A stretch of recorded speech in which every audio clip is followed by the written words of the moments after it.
I would like to do a reading from the 12th chapter of Luke. Someone in the crowd said to Jesus, "Teacher, tell my brother to divide the inheritance with me." Jesus replied, "Man, who appointed me a judge or an arbiter between you?" Then he said to them, "Watch out, be on your guard against all kinds of greed. A man's life does not consist in the abundance of his possessions." And he told him this parable. The ground of a certain rich man produced a good crop. He thought to himself, "What shall I do? I have no place to store my crops." Then he said, "This is what I'll do. I'll tear down my barns and build bigger ones, and there I will store all my grain and my goods. And I'll say to myself, you have plenty of good things laid up for many years. Take life easy, eat, drink, and be merry." But God said to him, "You fool, this very night your life will be demanded from you. Then who will get what you've prepared for yourself? This is how it will be with anyone who stores up things for himself, but is not rich toward God." I used to think that making a will would be a very simple process. Simply go in and say, "I want all my stuff to go to this person," and you do it, you sign the paper, and it's done. But when I actually made a will, I found out it's a whole lot more complicated than that. There's probate, there's trust, there's all this legalese going on. It's so complicated, and page after page after page. I don't think it was quite that complicated in Jesus' day. Now, there were inheritance laws in Jesus' day, and no one's 100% certain what they were. But most scholars think they followed the law of Moses, which simply said that the firstborn son got a double share of the inheritance.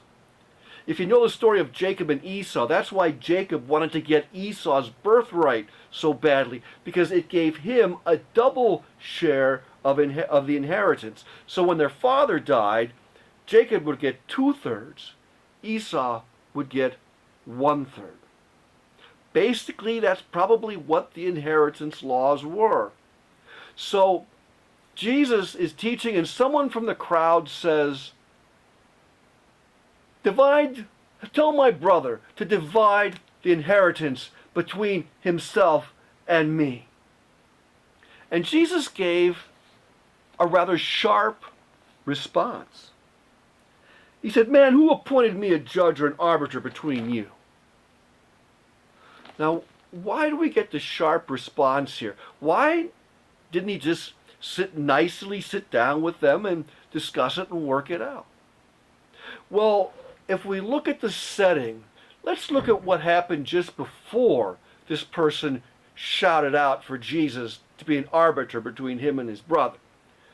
Jesus had given the crowd a really lengthy, amazing teaching. The first thing he said was that for them to beware of the Pharisees, because the Pharisees heap law after law after law upon people that even they themselves cannot and do not keep. So that was his opening. And then he talked about how valuable people are to God. And he says, God knows when every sparrow falls to the ground. And he says, if a sparrow, which are sold 2 for a penny, is that valuable to God, how much more valuable are you? And then he said, whoever acknowledges me before men, the Son of Man will acknowledge them before God. Whoa, this is really getting into good stuff. Whoever acknowledges me before men, the Son of Man will acknowledge before God. And finally, he wraps up this amazing teaching by saying, when you are brought before the rulers, don't worry about what you are to say, because the Holy Spirit will give you the words to say. Wow. What a teaching. Really, what a teaching.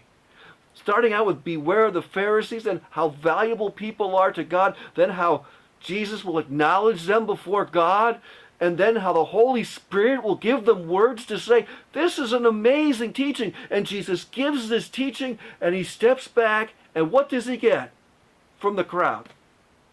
Hey, tell my brother to divide the inheritance with me. You know, if Jesus had notes, he probably would have thrown them up in the air.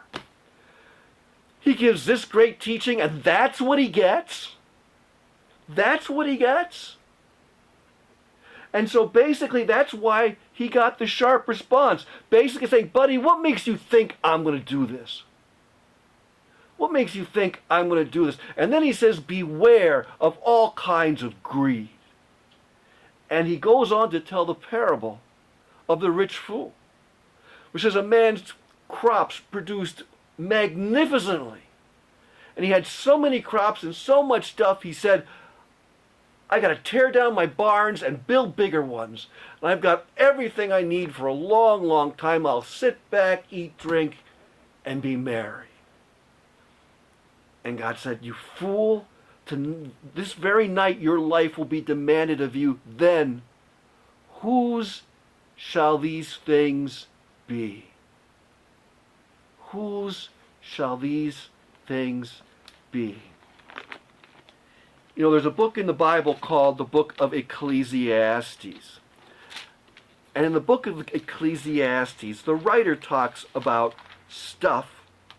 And he begins by simply saying, vanity of vanities, all is vanity. And then he writes,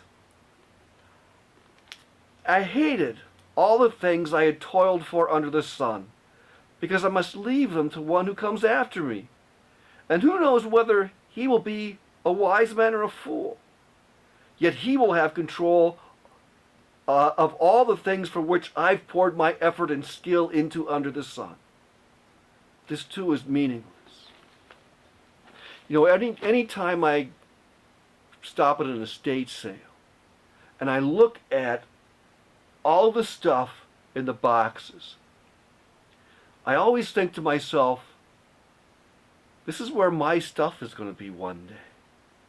The things that I think are important, the things that are valuable to me, the things that I cherish, the stuff, it's all going to be in a box marked 50 cents a piece. Or it's going to be in one of those boxes in an auction where they combine 3 of them and finally get $1 for them. All the things I worked hard for and the things that I bought, whose will they be? They're going to end up on a box and a table in a garage sale. Now, I don't think the scriptures have an issue with stuff.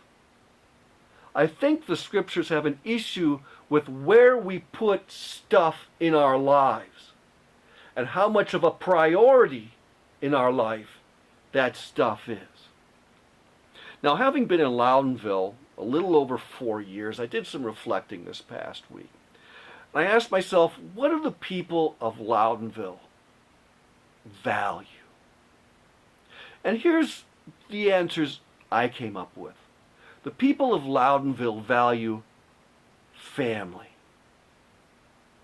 People of Loudonville value family. Sometimes it's multi-generational families. Sometimes it's a single-parent family. Whatever it might be, we value family in Loudonville. People of Loudonville also value tradition. We value family traditions and holiday traditions. We value community traditions like the Loudonville Street Fair. We value tradition in the church. And I don't care what kind of service we were to have and what kind of music we were to have at that service. If we didn't say the Lord's Prayer, I'd be in a whole lot of trouble. Tradition is very much valued here. The people of Loudonville value hard work. Loudonville is the community made up of people who worked hard all their lives, and there's little tolerance for laziness. People in Loudonville value community. We're Redbirds all the way, and we're looking forward to celebrating 200 years of community next year. And like every other human being every other place, we value stuff. We do. We value stuff, be it cars, be it antiques, motorcycles, collectibles, whatever it happens to be. We do value stuff just as much as the next guy.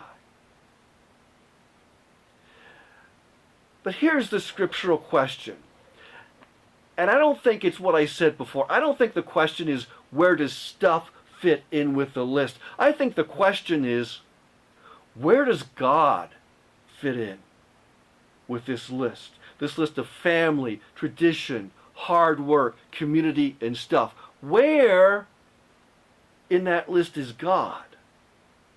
Is he on top? Is he in the middle somewhere? Is he toward the bottom? I would really like you to reflect on that question throughout this week. And it's really important to be honest, because we know what the correct answer is supposed to be. The correct answer is that God's number one. But what's the real answer? That's the question. What's the real answer in our lives? In each of our lives?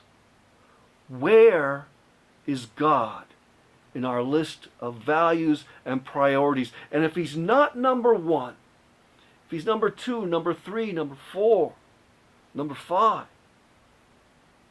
what do we need to do to get him to his rightful place in our lives as number one, as our number one priority?